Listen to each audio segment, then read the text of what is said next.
And then I saw that on one hand, people who were engaged in mindfulness and yoga and the healing arts were doing a wonderful job, healing or at least reducing their stress and being Mm. calm and being all zen, right? And on the other hand, you had people who were more activists and teachers and people who were in the field burning out. Why was there this gap? I was very curious. So I asked the question, what are the interconnections between mindfulness education and contemplative practices with social justice education?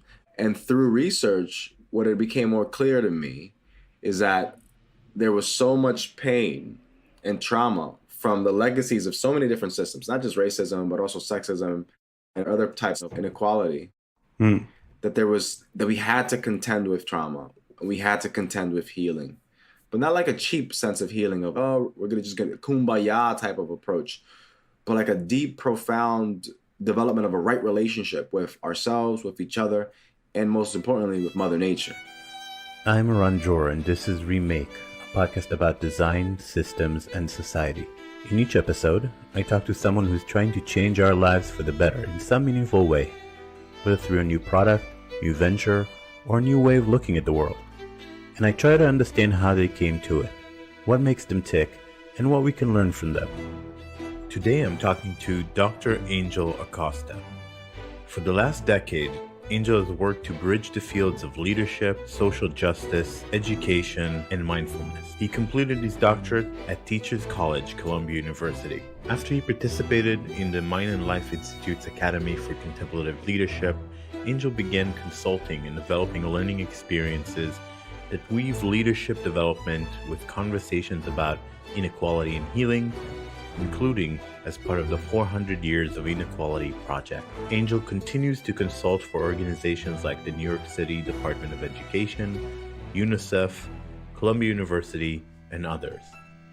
In this conversation, we talk about Angel's appreciation for the work ethics he learned early in life as a child of immigrants, his journey into anthropology, leadership, contemplative practice, and education, his dissertation, which explores healing-centered education as a promising framework for educational leadership development, and his creation of Contemplating 400 Years of Inequality Experience, a contemplative journey to understand structural inequality.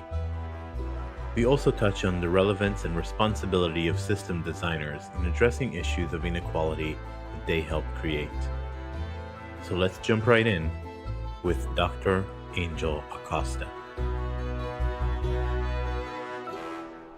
So I'm sitting here across the screen from Dr. Angel Acosta. Angel, welcome to the podcast. So good to see you, brother. Good to see you.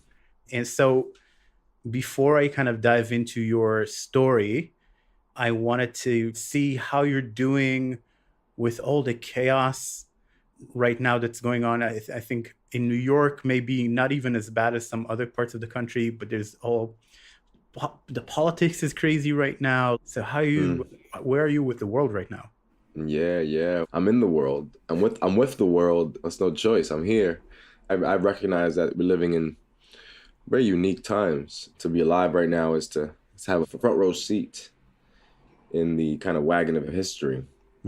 So I'm okay. I'm blessed that I have health and my family's doing okay. But man, this second wave, schools are beginning to be shut down nationally. The election felt like it was almost like a rite of passage. And yeah, it's a very difficult time, but I'm trying to stay centered, grounded.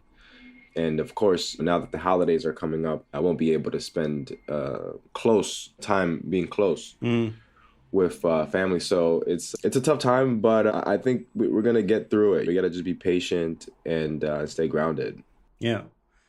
It's interesting. I find that sometimes I'm able to keep very even keel and be very fun with whatever's happening. And then sometimes I wake up and I'm like really suffering. And with the election, I was having a really bad time, even though I'm not in the US right now, but I've been following politics in the US forever and was really suffering with the idea that Donald Trump might actually win again.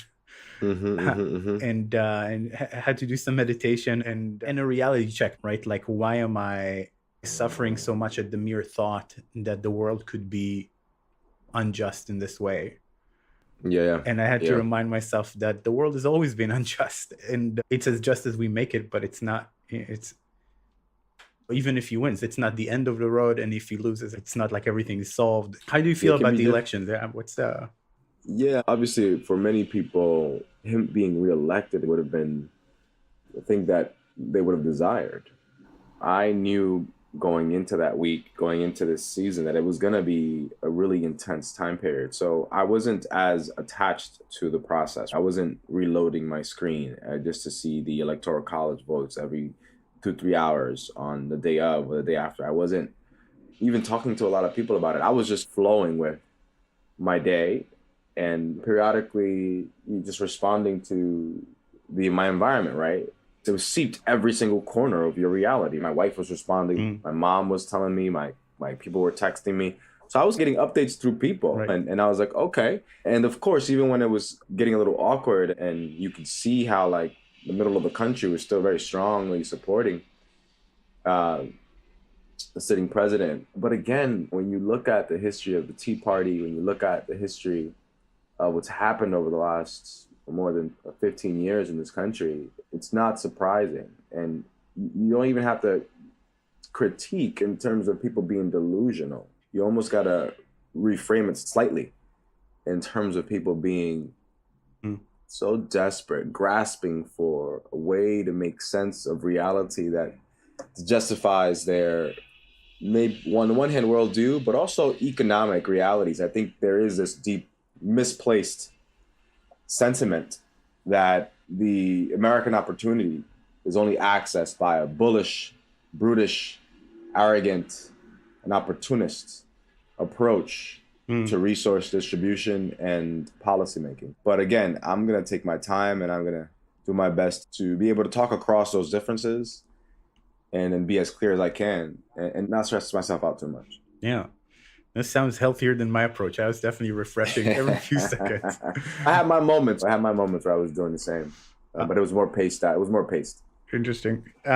So as a way of starting the conversation, I like to give guests the challenge of trying to find some sort of thread or a common theme that have been with them for a long time. And so my first question to you would be, what's something that you've believed or held on to since childhood that is still with you today, still drives you, still guides you?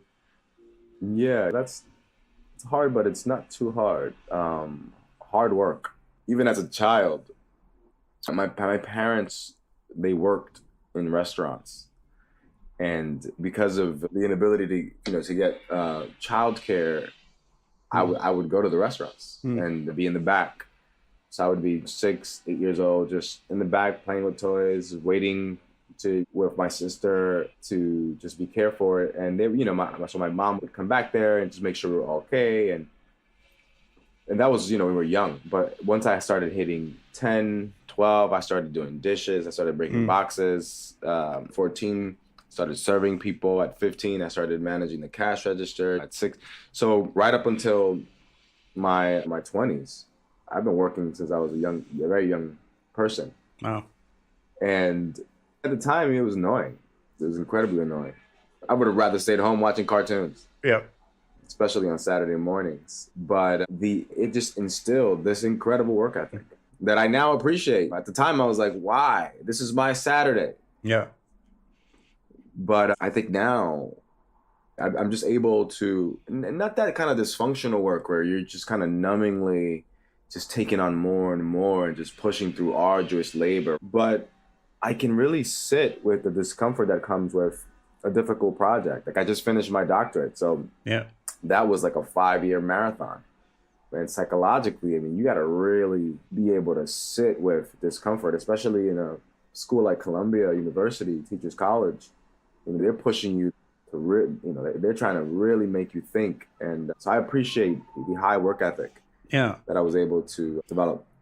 Interesting. And it's definitely part of the immigrant experience, right? So you immigrated as a child, right?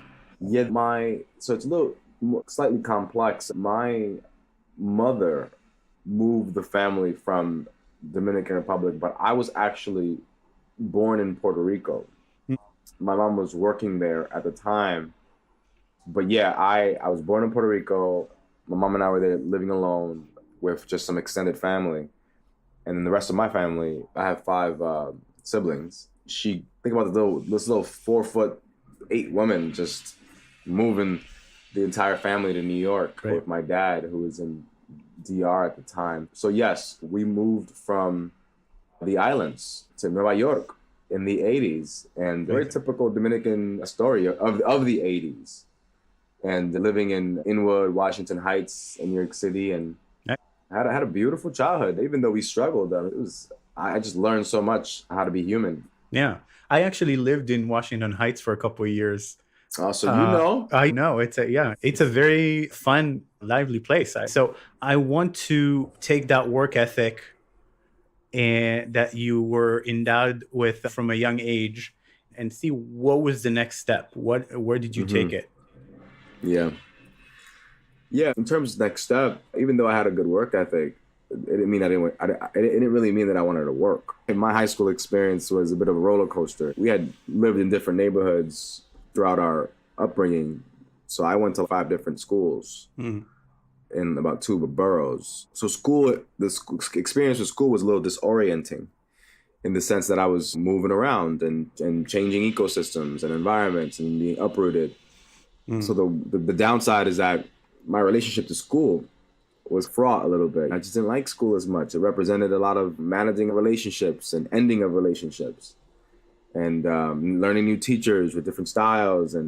But the good thing is that those shifts and changes and that uprooting and rerouting just created a really strong social and emotional intelligence in me. So I was able to make friends fast and connect with people and really listen, because I was constantly having to do it. Make new friends. And that's a really special skill in terms of that work ethic didn't necessarily translate in the classroom. In high school, I was a student athlete.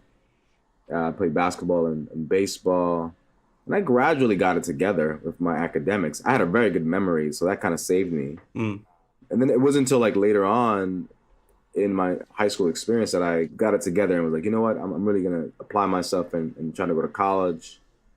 And I went off and I studied anthropology. Studied abroad, and just decided to dedicate the bulk of the first part of my career to education. So I studied my master's in leadership studies. So I spent a decade working for a nonprofit. So tell me so you studied in Rome?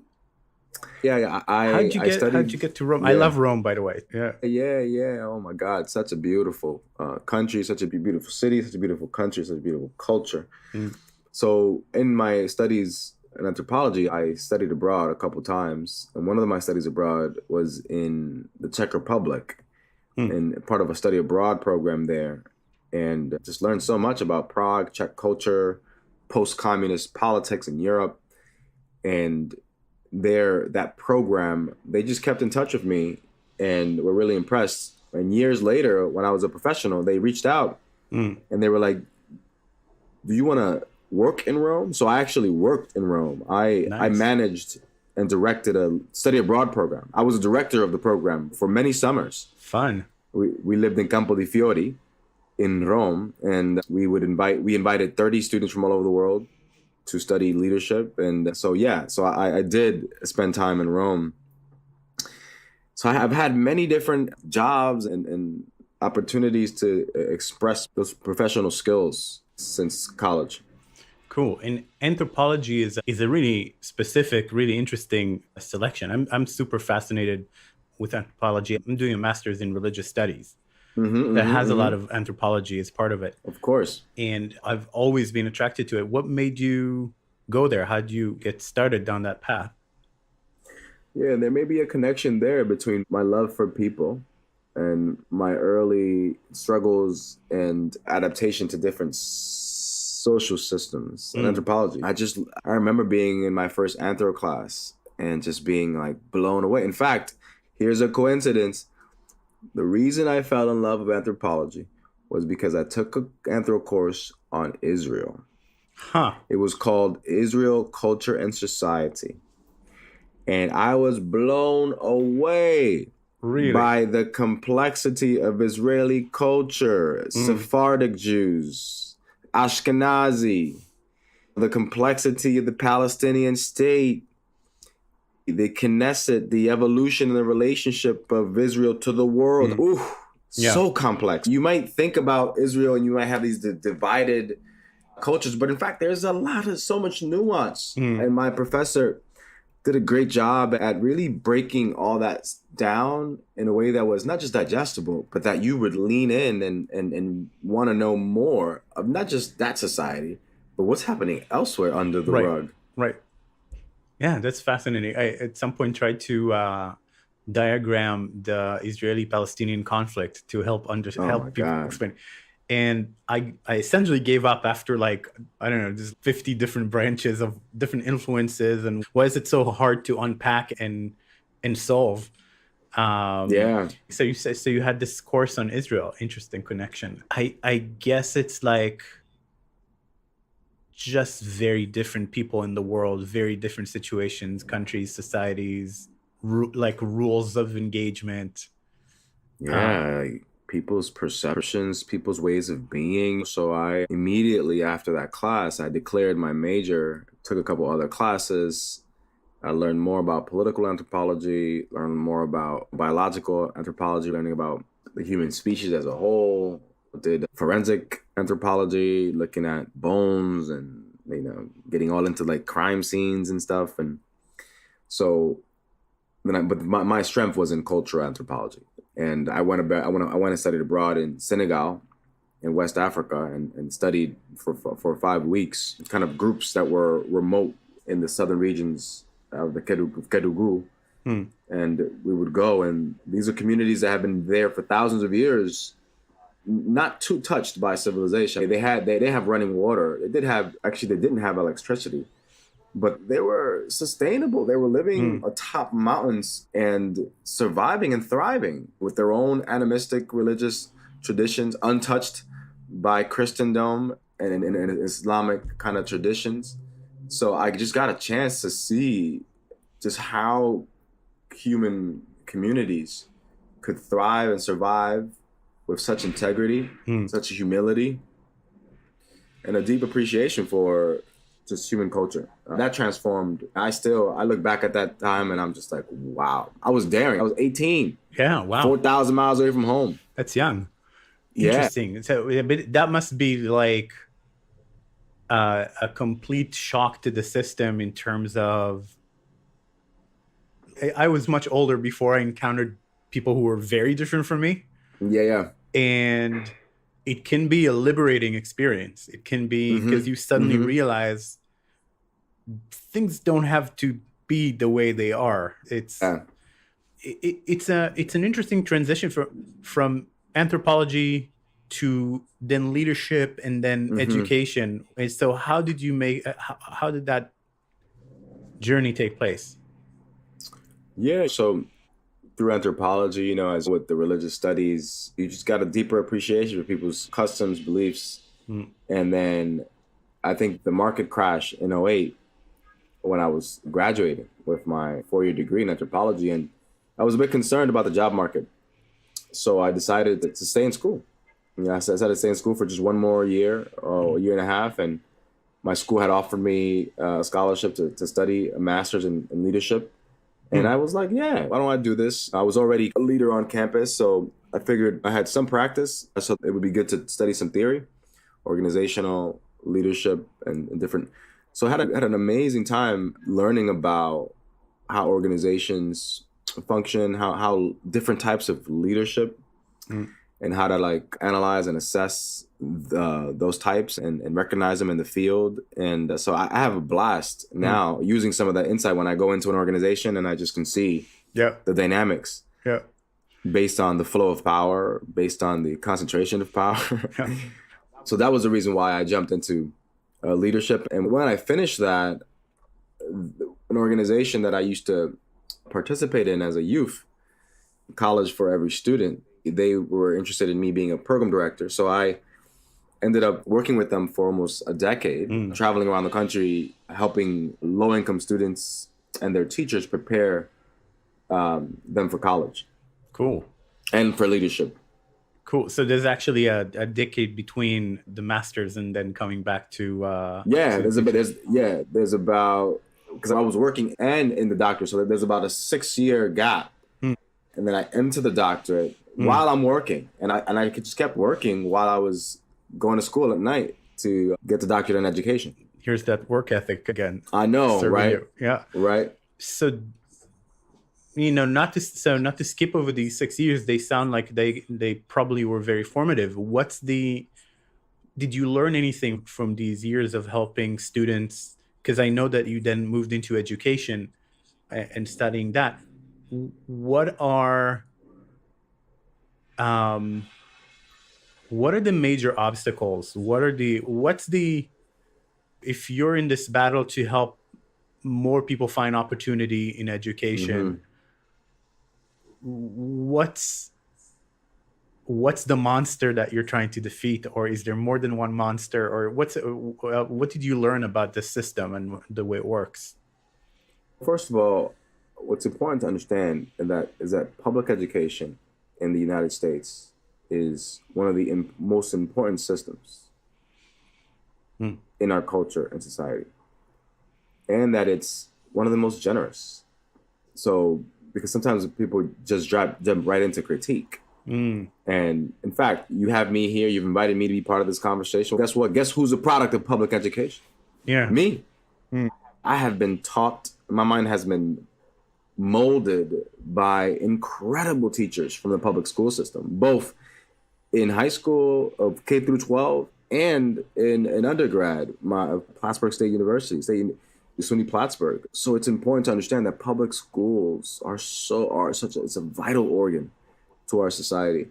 And of course, that system, varied as it is across states, there are challenges, especially when it comes to teaching and supporting students that are most marginalized, like low-income students and students with linguistic barriers and students with special needs, students of color, and even poor white children. I worked in Appalachia in Kentucky, and you'd be surprised the level of need that's there. So I just became more sensitive to the impact of structural inequality and poverty on students' lives, on students' life trajectories. And I remember from working with an entire system, a school or like region, to like working with one student. I remember vividly working with one student and trying to develop her leadership skills and trying to get her to think about the future.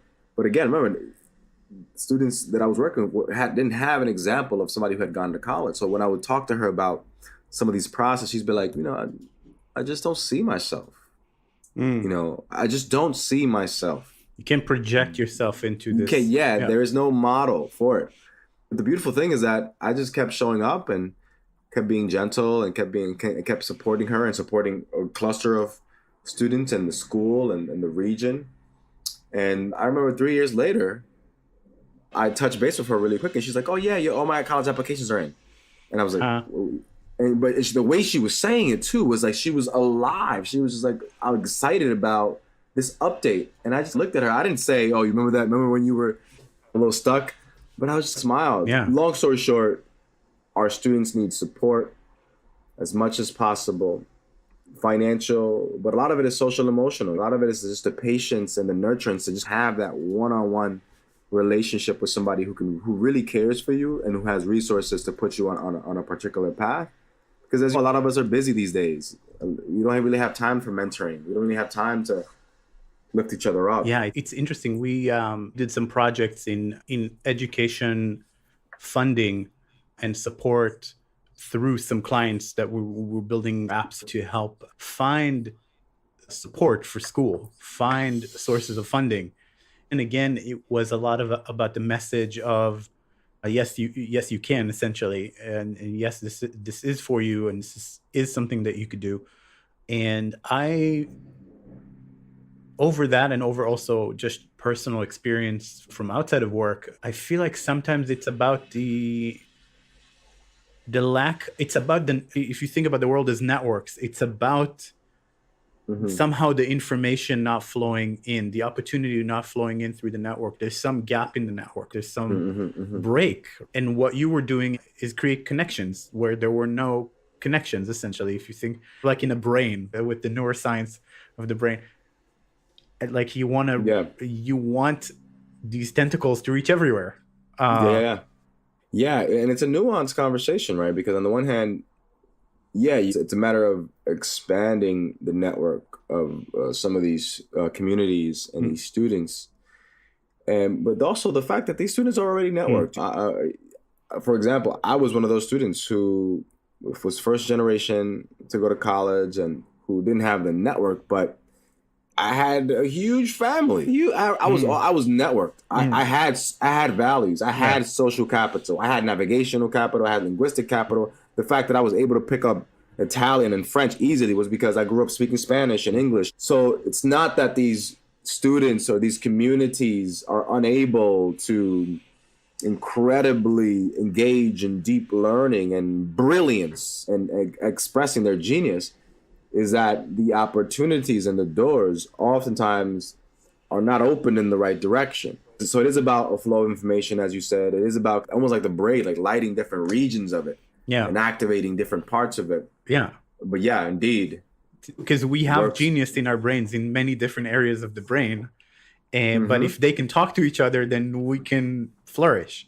And if they're locked into their own networks, then we become schizophrenic and we become bifurcated in a way that's unhealthy. And that's the impact of trauma too. The impact of, if you do any kind of deep diving into the impact of trauma on our brains, one of the things that trauma does, it dysregulates us. It oftentimes kind of fragments and impacts the communication with particular hemispheres. Definitely the communication and the connection between the prefrontal cortex and the cerebellum, our ability to rationally think and engage in goal prioritization, and then also our emotional and overreactivity from this. So it's interesting to think about communities that have been historically disinvested in and the impact of that on them. But not just, again, nuance, because our communities are not just their trauma. They're resilient as well. And that's why partly I'm here, because I was able to navigate those difficult moments and get the right opportunities. For sure. And so I want to ask you, so you go through this, a lot of work in education, and it sounds like really deeply meaningful. And then looking at your dissertation, and I flipped through your dissertation, but you went into the direction of healing-centered, mindful approaches. So what pulled you into that direction? How did you even come in contact with mindfulness and practice? And then how did it all merge together in this direction? Yeah, great question. Again, anthropology. Anthropology was always, even though I had finished my degree, I'm still an anthropologist at heart. So I continued to look how there was a common theme across many cultures of this kind of contemplative touch. This different pace of life, these practices for slowing down, whether it was contemplative prayer in the Christian tradition, or whether it was Sufi dancing, or whether it was mindfulness in the Buddhist tradition. So I just began to really be interested in wellness for my own sake. And I remember not being able to even meditate for more than 2 minutes, but I became really interested in contemplative practices. And at the same time, I was still working in the field of education, seeing how teachers were burning out, how school administrators were struggling with the stress of managing these systems, how students were also stressed out with the pressures of the tests and getting ready for the future. And you know how our culture is with getting ready for the next phase and getting ready for work and work readiness. So I just became more sensitive to understanding burnout, understanding the impact of trauma in our communities, the impact of trauma on our bodies, while at the same time developing my own kind of contemplative practice. And then I saw an interesting gap. I saw that on one hand, people who were engaged in mindfulness and yoga and the healing arts were doing a wonderful job at healing, or at least reducing their stress and being calm and being all zen. And on the other hand, you had people who were more activists and teachers and people who were in the field burning out Yeah. in the face of the systems that were reproducing the very harm that the other community was trying to escape from. Why was there this gap? I was very curious. So I asked the question, what are the interconnections between mindfulness education and mindfulness and contemplative practices with social justice education? Because on the one hand, you had people trying to change the systems that were causing harm. And on the other hand, you had some people who were trying to escape or were finding relief from this harm. So I just felt like, why isn't there connection here? So I entered my doctoral program asking that question. And through research, what it became more clear to me is that there was so much pain and trauma from the legacies of so many different systems, not just racism, but also sexism and other types of inequality, that we had to contend with trauma. We had to contend with healing, but not like a cheap sense of healing of, oh, we're going to just get a kumbaya type of approach, but like a deep, profound development of a right relationship with ourselves, with each other, and most importantly, with Mother Nature. Because we know that's the bigger challenge, that we're living in a finite planet and we're off kilter. So that's what led me into kind of a healing-centered approach to scholarship and education. Yeah. In a minute, I would like to ask you more about this group of educators that you were studying, but maybe start with your personal practice. And how did it come about? Because I don't know actually if we were moving in the same circles, but I was practicing at the New York Insight Meditation Center in New York, 26th Street. And that was where I started. And how did it come about? What did you tell me about the experience of it, of actually sitting, and anything else that you'd like to tell me about your personal practice? I've sat at the New York City Insight Meditation Center. I appreciate Gina Sharp there and Leslie Booker and many others. So really wonderful institution. So I've sat, again, because of my anthropology background, I felt very comfortable navigating different religious spaces, even if I wasn't part of those communities. So I could step into a Buddhist temple. I would go to Blue Cliff Monastery in Carmel, New York. Or I would go to Zendo Shoboji on 68th Street and put a robe on and all and sit for a few hours with monks. So I had a lot of experiences in silent meditation retreats that were secular, many that were touched by the Buddhist tradition. And I personally grew up Catholic, so contemplative prayer was a thing. So in terms of practice, it was a struggle in the beginning when I first started in my early 20s. But at this point, I just know it's just so rich what can happen when you spend a weekend not uttering a word. Yeah. And again, a lot of people might not know this, but it's not fun sometimes when you're not talking and it's not just because you're not talking, it doesn't mean your spirit ain't talking. So much comes up that may have been swept under the rug. So the skill that you develop of being able to sit with you fully, such a beautiful thing. So I've incorporated an array of practices that allow me to sit, walk, and just be present with every single moment that I can. Yeah, that's so important and beautiful. I remember when I started sitting, this reminds me of something I read about systems thinking, some systems thinking book, where he said, events that are rare are by definition more impactful because the system has never seen them before. And so it reacts strongly. And for me, starting to sit in meditation was this rare event for the maybe first time in many decades, because I was 30 when I started looking inside, just sitting, looking inside, not reacting, not trying to make a plan or make the feeling go away, but actually sitting there and looking. That's a really rare event in a modern life. And it had such a big impact because you suddenly see all these patterns and all these things. And for months, it was like I couldn't sit down without learning something new about myself that I didn't necessarily want to learn, but needed to. And so Do you still have a practice today? Yeah. Sometimes I go a couple days without sitting, but it's a daily thing for me. This conversation. Yeah. When you're talking to me, I'm sensing into the conversation. I'm sensing my body in my chair. I'm listening to you. I'm sensing your energy. I'm taking in your every question. I'm sensing as many thoughts and making connections with those thoughts, but at the same time, staying connected with you, being the classic definition of mindfulness in the Western tradition. Secular is paying attention to the present moment, non-judgmentally, right? So that can be you can sit, you can walk, but you could also be. Right. And folks, masters like Thich Nhat Hanh say that the most profound way to practice is to be. Yeah. It's your entire being. Yeah. To be in the full present moment. And that the practice helps to cultivate that. Yeah. So there's you hear a lot of comments around practicing off of the mat. And that expression is that just because you're taking a moment to stretch and do yoga and to sit in meditation, that's not the only place you practice. Yeah.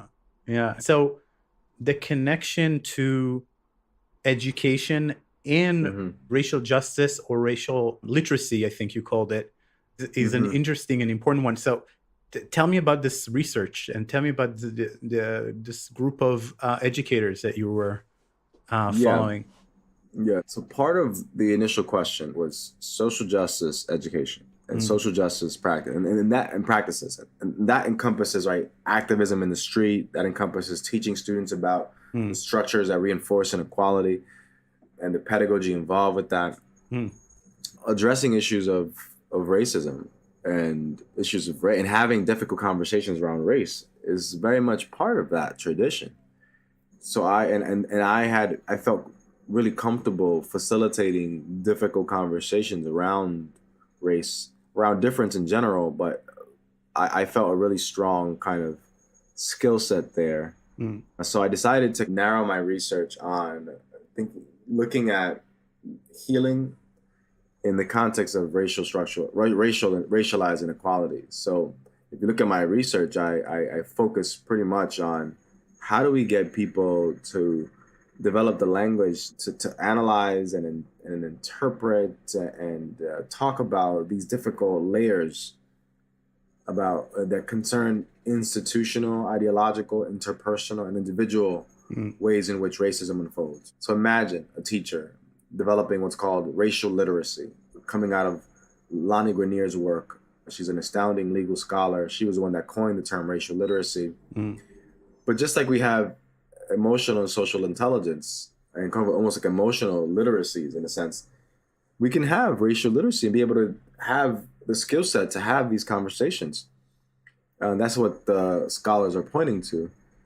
So I found a professional development workshop for teachers where the educator of that workshop was teaching a group of teachers about racial literacy, how to approach issues of race, interrupt issues of racism in their schools, but at the same time with a focus on healing. And at the time that was really significant because I was doing all kinds of research for my dissertation, thinking about healing-centered pedagogies.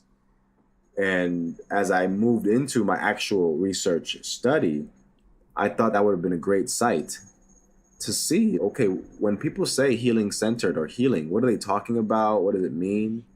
Especially as it relates to issues of racism. So I ended up using that workshop series as a petri dish to just have a nice little case study of what happens when you have conversations about healing and racial literacy.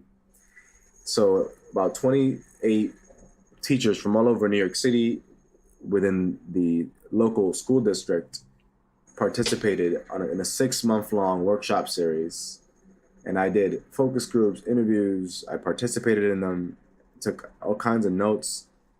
And then I just learned so much about what happens when you build a genuine container to explore people's bias, people's perceptions and misperceptions of race and racism.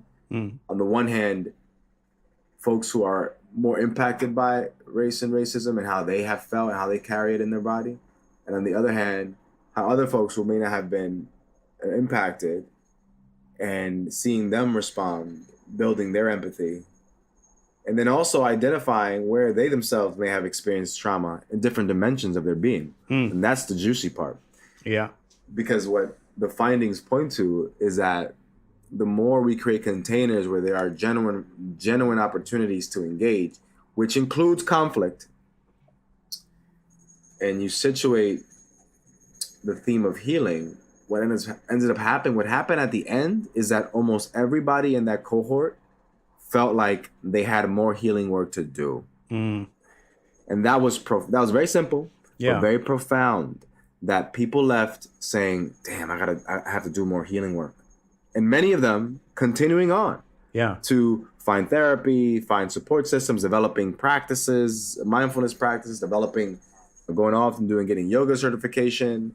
One woman ran for city council. So it was interesting to see how the difficult conversation, the difficult topics situated within a safe and brave space generated such momentum and synergy. Yeah. And that's fascinating. So is there a particular example of a particular participant or that really spoke to you, that's something that really captured for you the meaning of this process? Yeah, there were many. I want to respect their privacy, but I'll say this, that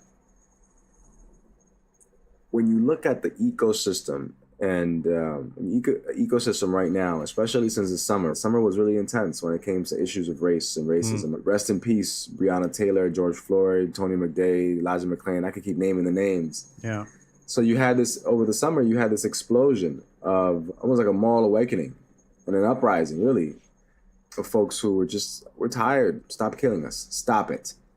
And we would no longer put up with that. And then part of that also was a lot of people who were like, oh my God, this is really a problem, and waking up to the reality. So part of that too was like this rise in businesses and organizations coming to terms with how they were dealing with issues of race in their institutions, right? So this explosion of diversity and inclusion work, right?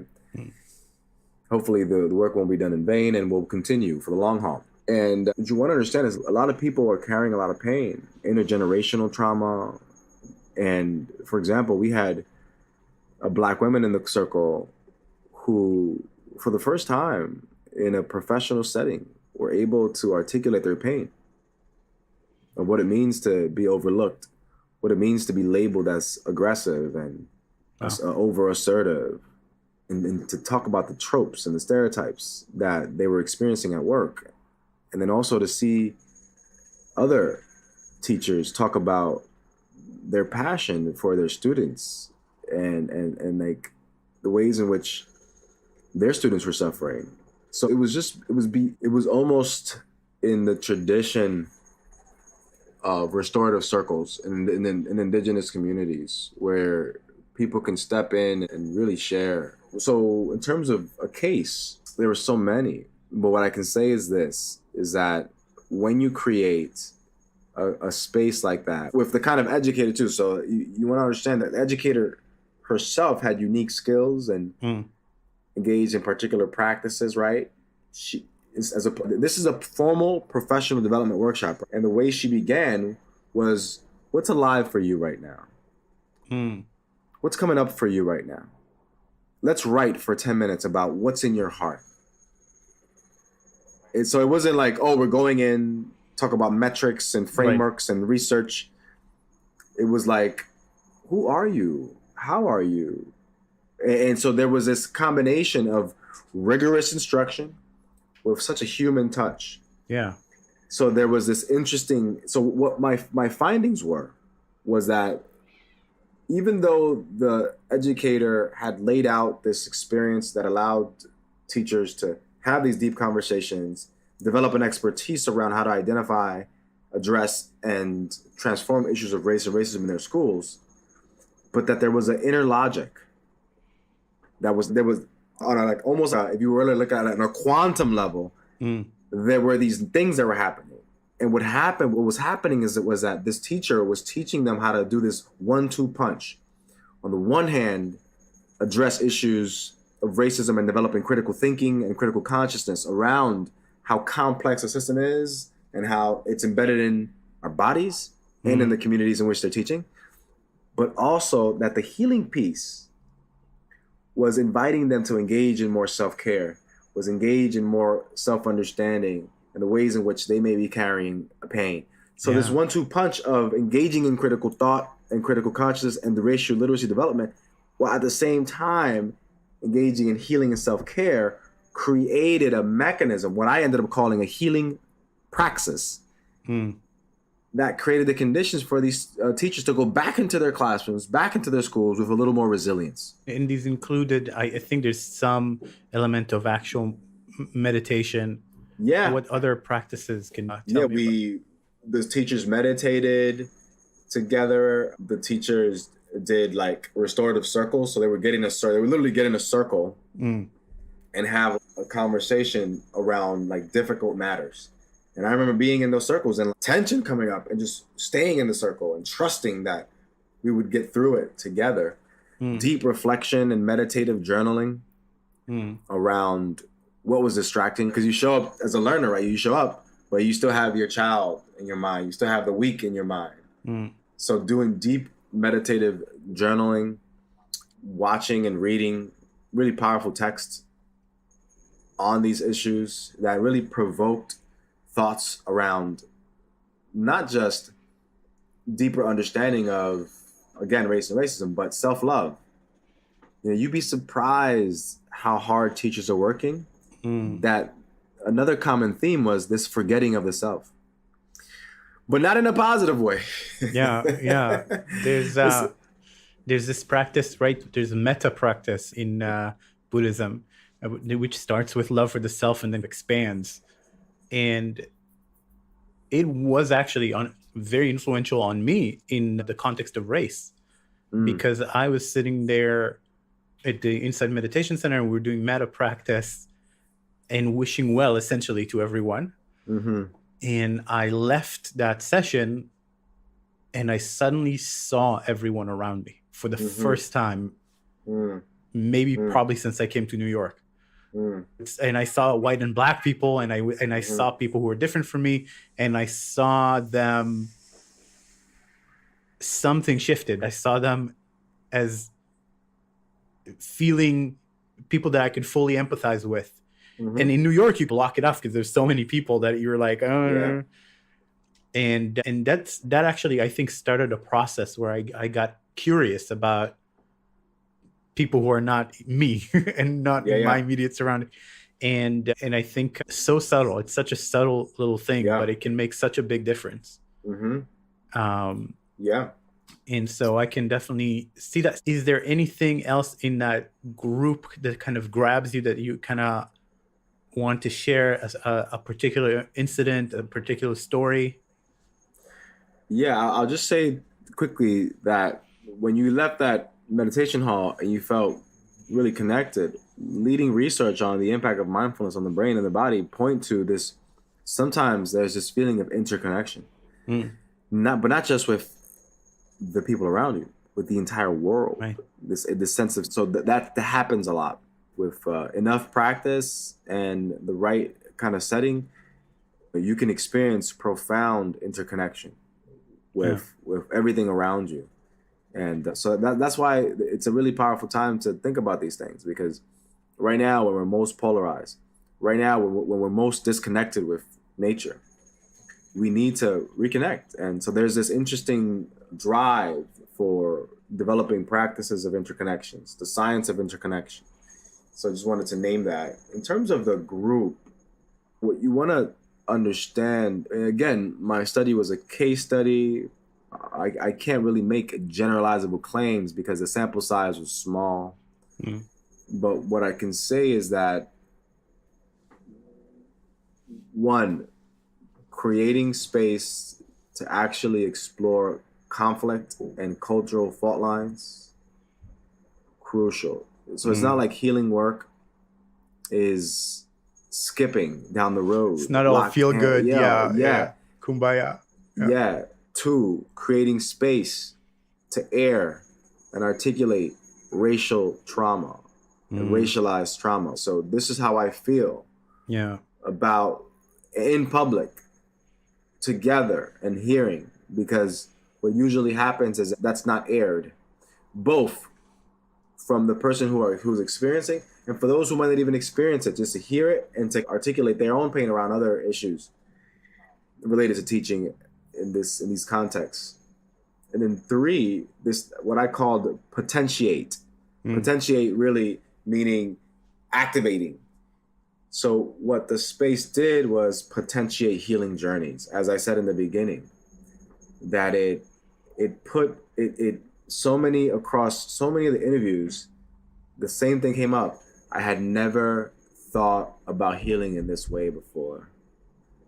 I wasn't even aware that I needed healing. I wasn't even aware of the actual weight of the pain that I was carrying. Yeah. Sometimes you're carrying this emotional knapsack that's connected to whatever dimension of your identity. And there comes a point you become so numb, you don't even know that you're carrying it. Yeah. So what I leave you with in terms of that group was the humility, the tenderness, the rawness that came with everybody showing up with their bags and their baggage, and having the having the risk-taking and vulnerability to set some of those bags down for just 5 hours. Yeah. Across 5 months, 5 times. It created deep friendships, but personal transformation as well. Yeah. And I think you wrote most educators in this group were Black. Yeah, most of the educators were people of color, African American, Latino, Asian, and then we had a small group of white folks who were very engaged too. Yeah. So I'm wondering if there's something you can say about the white people in this group and what they did right. What did they do right? Yeah. In terms of what you want to understand for the white participants in my study, one of the things they did right out of many was keep coming. Yeah. The thing is that for many white folks, it's difficult to stay in these conversations for a long time. It's just easy to just kind of have a little moment of reckoning in the summer and then just kind of let it go.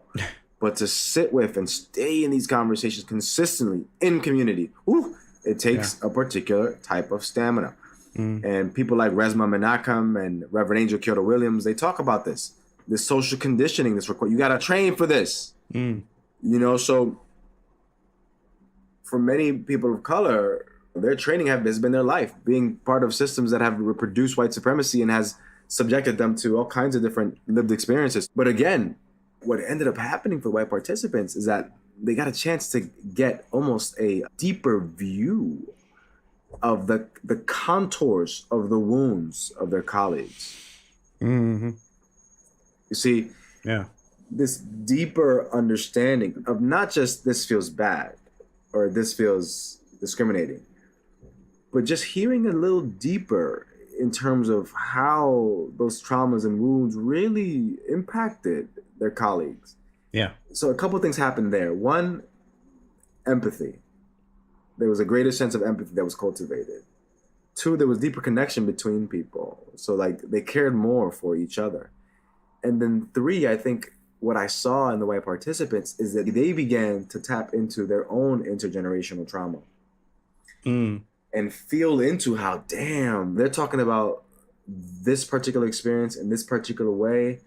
And I felt a similar kind of tinge with this stuff that cuts through my family line, that cuts through the way that we communicate, that cuts through the abuse I experienced growing up, that cuts through the abandonment that I experienced. So I just felt that the white folks and of course they had their moments that were, but again, it was such a space that, all right, tell us more about that. Yeah. And here's how that sounded to us. How does that make sense to you now? And that's why they kept coming back, because it wasn't like if they said something dysfunctional or whatever, that we would the community would like eat them or just devour them in terms of social commentary and critique, but rather that you were held and you were given feedback and then you were celebrated for not just taking it, but coming back. I was surprised one time this one brother kept coming back. I was like, I was so proud. So just, I think staying in the conversation, building genuine relationships with people who are different, and really trying to listen to each other's pain and seeing where there could be some connection between each other's pains and how we may be able to show up for each other in a very different way. Yeah. Yeah, no, that's a wonderful answer. Thank you. That paints a picture. And I think I want to hear a little bit about this project with 400 Years of Inequality. Yeah. And I don't know how it ties in, or if in times, if it started probably before the thesis. By the way, congratulations on the PhD. I saw that you had, unfortunately, a Zoom graduation. Yeah, I know. Still grateful. Yeah. Thank you for that. So it was an EDD. So it was a doctorate in educational practice, which is a little slightly different, but still as intense and as rigorous. But so I think as I was finishing the doctorate, I was also part of the 400 Years of Inequality Project, and everything blends together. Even the research, participants saw the timeline. Yeah. So in terms of the 400 Years of Inequality Project, what you want to know is that in 2016, a group of public health scholars looked up and said, oh my God, 2019 is coming. And 2019 marks the 400th anniversary of the arrival of enslaved Africans to Jamestown, really Point Comfort, and sold into Jamestown. So they said, what an opportunity to really commemorate that time period and to invite people to reckon with and to think about the legacy of that event. And so that project created the 400 Years of Inequality timeline, which is in physical form, a 4 by 20 foot document that has 400 years of history and images and text that really reveal in a very interconnected way these events throughout U.S. history that reinforced not just racism, but dispossession of indigenous territory, the silencing of women, the oppression and silencing of white laborers, the marginalization of LGBTQIA community, anti-immigrant rhetoric. And then you begin to see how this kind of creates an ecology of inequality that ends up unfolding in all kinds of different ways, not just across race and gender. So what it did was it created an opportunity for people to go through a kind of a guided visual experience that was overwhelming, one, but two, revealed just how much pain there has been, but how we need to develop a more sophisticated language through which to have these conversations in an expansive way. Yeah, it's like you said, it's overwhelming. I opened it up on my iPad because you can download these PDFs, and it's overwhelming. First of all, in the best possible way, because it's real, and because I didn't know most of that stuff. I know very broad strokes, and I think as you go through it, many things strike you, and I'm sure it's every time you go through it, something else comes up. So I will say one thing, that I reached out to my teacher friends. I have friends who are history teachers in like schools, like in high schools and middle schools. And I was like, how much of this is taught? And they're like, very little. And just looking at it, like looking at how racism and inequality in some places and slavery emerged in a place where you're looking at the time and you're like, it could have gone in a different way, almost like it's a fabricated thing that people decided to create back then. And that's mind-blowing. I highly recommend everybody take a look at it, anybody who's listening here. What was your experience with taking people through this, and what did you learn as part of this process? I learned, and I continue to walk people through it. It's incredible what you can learn about not just your history, but also how this stuff makes you feel inside your body. And what you want to know is that the biggest flaw in American culture is that we have failed to reckon with our past in a way that is honest. So we haven't metabolized our past. And that's why we end up having these moments where we're like, it's again, another kind of upsurge of racial tension because we never really engaged in a Truth and Reconciliation Committee. We never really engaged in the processes to really reckon with our past. And even you can read the book by Dr. James Lowen, Lies My Teacher Told Me.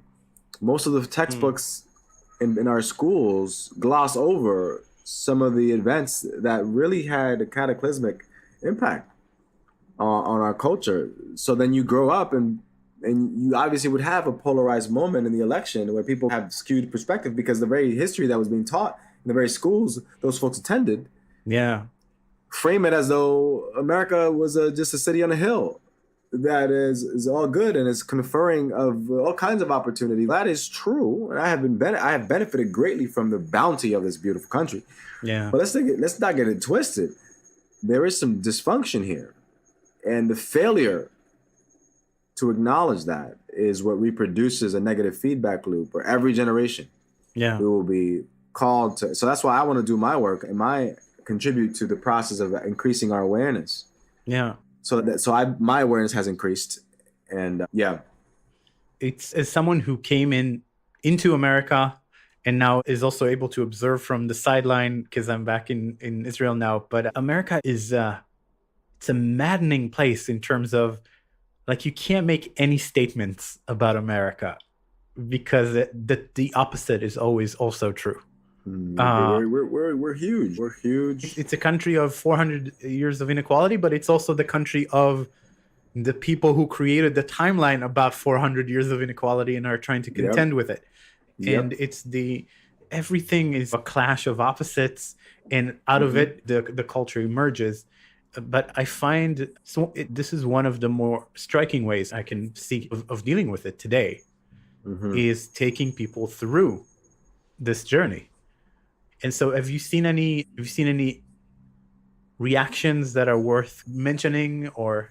Yeah, people have gone through the timeline, and on some levels, like walking through the timeline together in community and then having the space to talk about it after gives people the permission to feel into their own kind of tensions and trauma in relationship to the work. So for example, we know that a lot of white folks in particular, feel a lot of white guilt, right? That's a thing. And a lot of it is confusing for them because they don't know what to do with it. And a lot of it is misplaced. Guilt is just one. It's almost like if there was like a roller coaster of emotion. Guilt is just the beginning of the ride. Like you can get off, you'll get off. Yeah. And I think that what I've seen is that walking through the timeline has allowed people to process that kind of white guilt a little bit and then move on to the deeper feeling of just this incredible grief. Yeah. Right? There's a very subtle difference between guilt and grief. Yeah. Because at the core, like what you're seeing is like, oh, wow, all of this happened and it conferred privilege to people who look like me. Oh my God, I'm implicated. Oh, I feel guilty because I'm reproducing that system. Well, that partly is true. What is also true is that you're also mourning.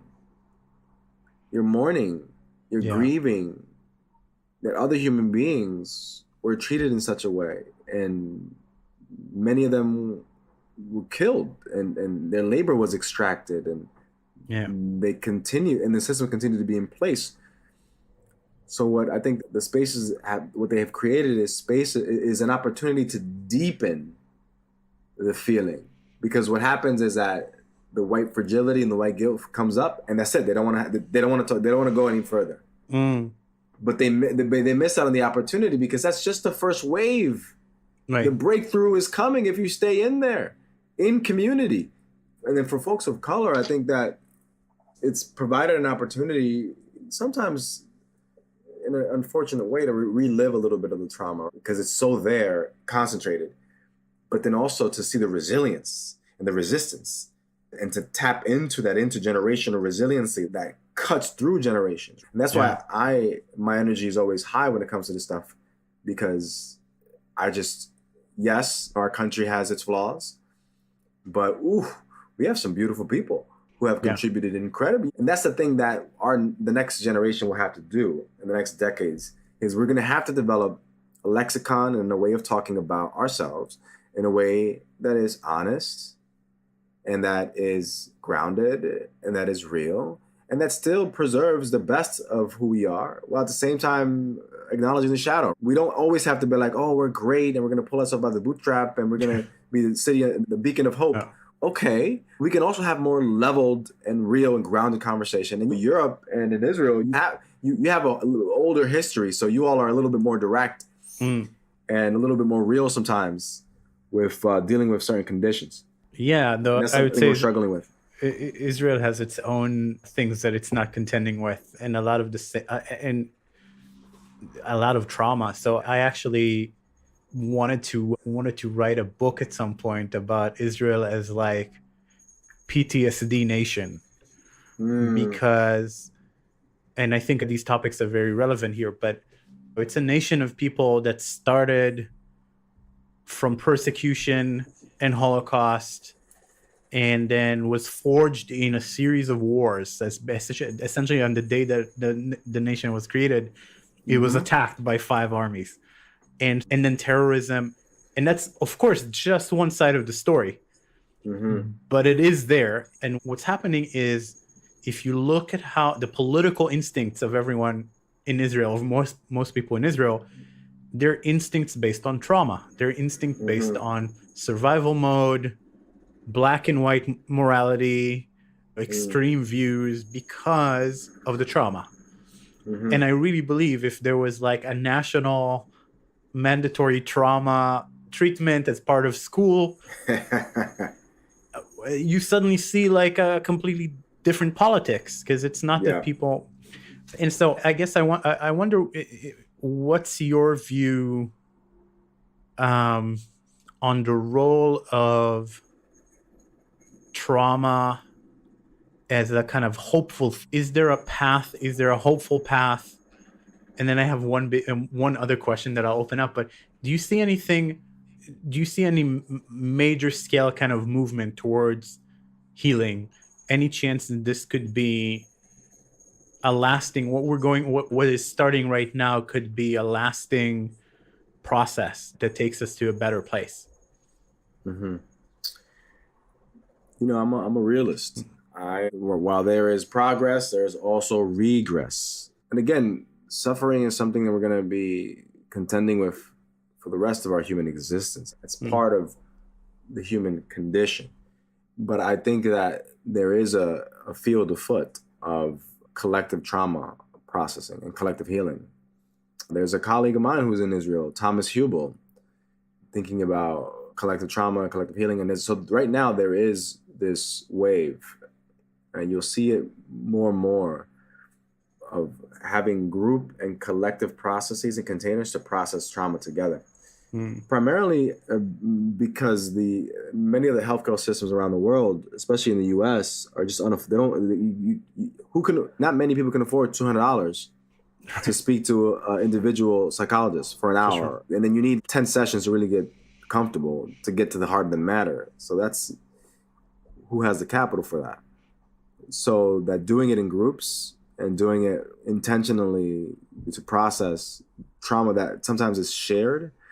And one of the greatest examples is almost AA meetings. The history and the legacy of Alcoholics Anonymous, the profound impact on what it means to be in community and to process together. Yeah. So you'll see more and more people, more and more practitioners, more and more even therapists go into group therapy mode across the next several years, especially as the world has facilitated connecting in a more seamless way. People don't have to travel.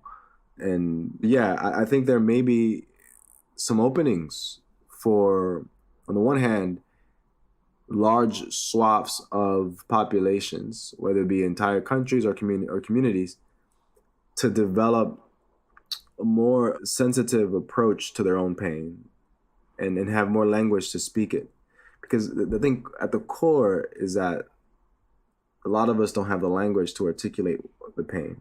And then that voicelessness results in the reactivity. That voiceless results in the domestic violence. That voiceless results in the substance abuse. That voiceless, so the more that people can actually name and label and connect and process, Yeah. the less likely that there'll be violence at the level that we have now. But again, we are human creatures. Tension and drama is part of our lived experience. So I'm not naive that just because we're going to be professing healing-centered education, that everybody's going to be healed. That's not the case. Right. But rather that many more of us will have the skill set and the maturity to be in the deeper relationship with ourselves and with each other, that the ecosystem would be a slightly richer in particular areas, which in a way that will create conditions for flourishing, even if momentary. Yeah. That's worth doing, right? So I have one kind of last question for you. This is essentially a design podcast, even though I'm stretching the meaning of design as far as it would go. But I know that you've been looking into human-centered design and design thinking approaches, and you have a lot of kind of thoughts about how to make it better, how to make it more accessible. And I'd love for you to also tie it to these issues that we've been talking about. Where are you with design? What are people who are designers who are listening to this podcast? What should they keep in mind? I'd love to hear any thoughts on that. Yeah, and I appreciate you inviting me to be part of the show and expanding the topics that you've been exploring. First of all, what you want to understand is that a lot of the issues that we're contending with in relationship to inequality, whether it be race or other dimensions, it's an issue of design. It's an issue of design. You said at the beginning of this conversation slightly that slavery in particular, that was a design. That was a social system, social, economic, and cultural system that was supported by the Constitution, supported by the church, and by the social milieu. Yeah. And not just that, is that if you want to keep it to issues of race, that slavery morphed into the convict lease system. Slavery morphed into the prison industrial complex, that the tentacles of segregation and Jim Crow, all of that is a design. Yeah. It's a design process. A lot of designers involved in that process for sure. And I'll point out to two more design. Think about redlining in real estate. Redlining this like literally mapping out particular territories that would be overpopulated by people of color, and the devaluation that would happen because of that redlining. That was by design. Yeah. Some of the algorithmic policing that's happening of systematically looking at where particular crimes are going to happen more in terms of more probable occurrences, that by design has some real serious bias, right? Yeah. So that issues of design, issues of technology are going to be very important. So I'm moving into that direction now. And in terms of human-centered thinking and design thinking, two things. It centers the human. At this time, if we haven't learned anything from the pandemic, is that we are not the center of the world.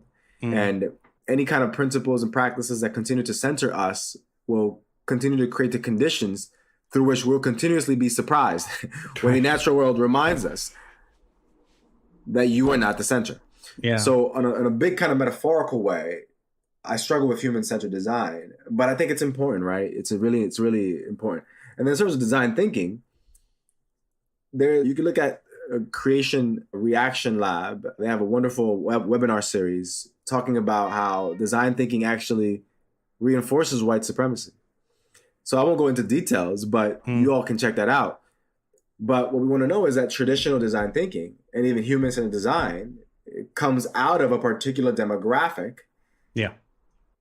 So now you see more folks of color entering the design space in ways that allow us to integrate equity-centered approaches and design. So I want to just really pass the baton here to the Creative Reaction Lab, because they have one of the most robust models. They have it's called the Equity-Centered Community Design.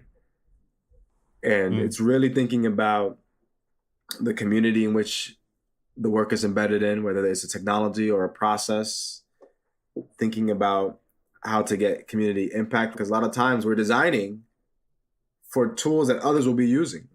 Right. So what are participative ways that the process can be a little more porous? Right. Who's the designer and who's the person who's being designed for? Yeah. Exactly. So some final points that I'm considering myself a designer now. I'm a social engineer. I'm crafting transformative experiences that are trying to be healing centered. And so I thank you, and I welcome colleagues to reach out, because I'm interested in creating technologies. I'm interested in creating, in a sense, we've already been using technology. Mindfulness is a form of social technology, right? True. So it's a really exciting time to contend with the depth and the layers of these issues. And at the same time, the promise and the fruits of the technological innovation that is still occurring. So I want to be at the intersection of all that. Yeah. And in a way, I believe that anybody is a designer if they try to connect with reality, with what is real, try to find better ways of doing things, try to create solution, and stays open. Testing them and adapting them. And a big term in design recently is co-creation. So it's not me, the designer, and you, the user. It's co-creation. And the designer as a host, as a facilitator of a process, and exactly like the kind of workshops and the kind of work that you do. It was beautiful to hear from you, and a really important and interesting conversation. Where can people find you? Where should they go to learn more about you and your work? Yeah, you can check out drangelacosta.com. I have some really great videos there of some of the lectures that I've given and conversations that I've been part of that address a lot of this work. And they can contact me there as well and see some of the work that I'm curating there. And so that's the best place to find me. Cool. And we'll have that in the show notes. And we also collate everything that you mentioned through the episode. We try to write down and provide a link for. Angel, thank you so much. It was a pleasure. Yeah, my pleasure. My pleasure. All right, that's it for today. If you enjoyed the podcast and would like to support it, please consider writing a 5-star review in Apple's podcast app or wherever you're listening. It helps many more people discover the podcast and also makes us feel good. Current support for the podcast comes from my own design company, Remake Labs. We run design sprints all over the world, and our goal is to improve outcomes, whether in business or various organizations, through repeated and rapid design interventions. Now, until next time, be well, everyone. See you next week on Remake.